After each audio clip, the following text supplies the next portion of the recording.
உயிர் மேல ஆசை இருக்கிறவங்க யாருமே வந்து யூஎஸ் போக மாட்டாங்க. அதே மாதிரி சம்பாதிச்ச காசு எல்லாமே வந்து டாக்ஸ் கட்டணும்னு நினைக்கிறவங்க யூகே போக மாட்டாங்க. சோ அம்மா அப்பாவை பிரிஞ்சு அனாதையா போய் அடி வாங்கணும்னு நினைக்கிறவங்க கண்டிப்பா ஆஸ்திரேலியா சூஸே பண்ண மாட்டாங்க. ஆனா இது மாதிரிலாம் எதுவுமே இல்லாம நல்லா சம்பாதிக்கணும், ஃபேமிலியோட சந்தோஷமா இருக்கிறவங்க மட்டும் தான் வந்து துபாய் சூஸ் பண்ணுவாங்க. அப்படி உங்களுக்கும் வந்து துபாயை சூஸ் பண்ணணும்னு நினைச்சீங்கன்னா இத்தனை நாளா யூஎஸ் யூகே ஆஸ்திரேலியால சம்பாதிச்சு வச்சிருந்ததுல 75 லட்சம் மட்டும் எடுத்துட்டு வாங்க. உங்களுக்கு 1 பெட் 2 பெட் 3 பெட் இந்த மாதிரி ஒரு பிரைம் லொகேஷன்ல என்னால எடுத்து தர முடியும்.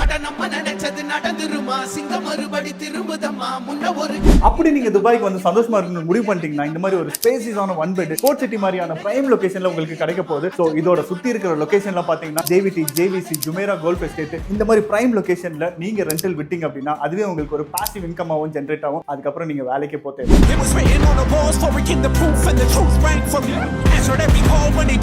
இந்த மாதிரி அமினிட்டிஸோட 75 lakhs டவுன் பேமெண்ட் பண்ணி 30-70 பேமெண்ட் பிளானோட ஸ்போர்ட்ஸ் சிட்டி மாதிரியான ஒரு பிரைம் லொகேஷன்ல உங்களுக்கு 1 பெட் எடுக்கிறதெல்லாம் ரொம்ப ரேருங்க. அது மட்டும் இல்லாம உங்களுக்கு ஸ்போர்ட்ஸ் சிட்டி, ஜேஎல்டி, அல்ஃபுர்ஜான் இந்த மாதிரி ஒரு லொகேஷன்ல 4 ப்ராஜெக்ட் கொண்டு வந்திருக்கேன். இதுக்கெல்லாம் நீங்க பண்ண வேண்டியது ஒண்ணே தான். அப்படியே டக்குன்னு டிக்கெட் போடுங்க, ஆஸ்திரேலியால இருந்து துபாய்க்கு வாங்க, இறங்கினதோட எனக்கு கால் பண்ணுங்க. உங்களுக்கு ஒரு 1 பெட் நான் புக் பண்ணி தரேன்.